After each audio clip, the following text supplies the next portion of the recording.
ગિરિયા, આ તને ખબર છે આજે શું છે? અભાગ્યા બારસ. અભાગ્યા બારસ? એ વળી કઈ બારસ? ફરાળી 11 પછી જે આવે ને એ અભાગ્યા બારસ. આજે એકટાણું કરવાનું. અરે અભાગ્યા, આજે કોકનો જન્મ દિવસ છે.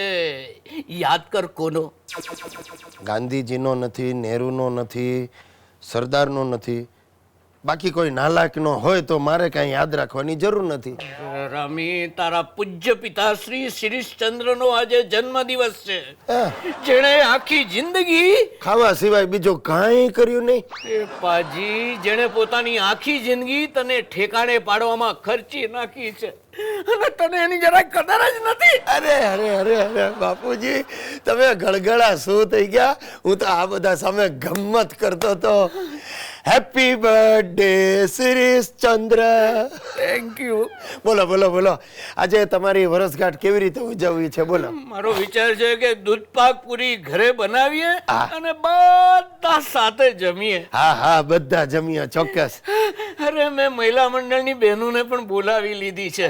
એ બધીઓ આવશે, સાથે જમશું, પેલા ભોજન કરશું અને પછી ભજન કરશું. એ રહેવા દેજો, ભજન કરવા હોય તો કરજો. આ ભોજનના પ્રોગ્રામ માંડી વાળો. ના ના ના, એ હવે માંડી ન વળાય. અરે, મેં વાસંતીબેન ને કહી દીધું છે. હમણાં પેલા શીલાબેન, સાવિત્રીબેન, સ્વીટીબેન અને સુગંધવંતા સુલોચનાબેન આવી પહોંચશે. અરે બાપુજી, હું તમને એમ કહું છું, તમને આ સુલોચના ને સ્વીટી જ દેખાય છે?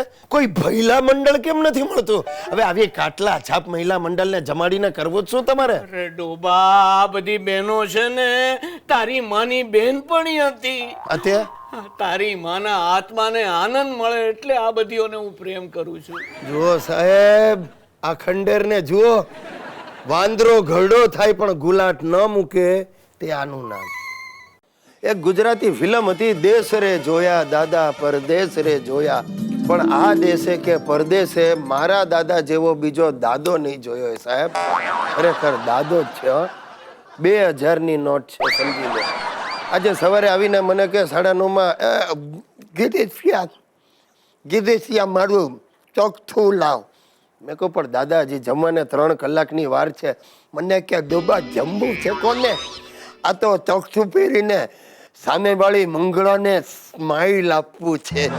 બોલો. અને એમાં એમના હાથમાં કંઈક યોગાસનની ચોપડી આવી ગઈ છે. યોગાસન કરો અને યૌવન પાછું મેળવો. કે મારો દાદો ને મારો બાપો વહેલી સવારે બંને ધાબા પર પહોંચી જાય છે યોગાસનો કરવા.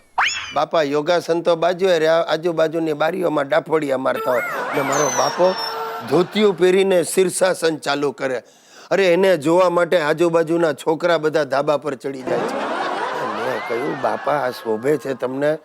આ ધોતિયા પહેરીને શીર્ષાસન કરો છો તે સારું લાગે? તો મને કે નપાવટ.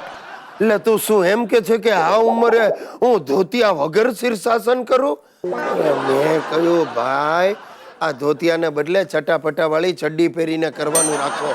તે બંનેને મેં ચડ્ડીઓ સીવડાવી આપી છે. સાહેબ, જોવા જેવું દ્રશ્ય હોય છે. જેલમાંથી છૂટેલા રીઢા ગુનેગાર જેવા બંને લાગે છે.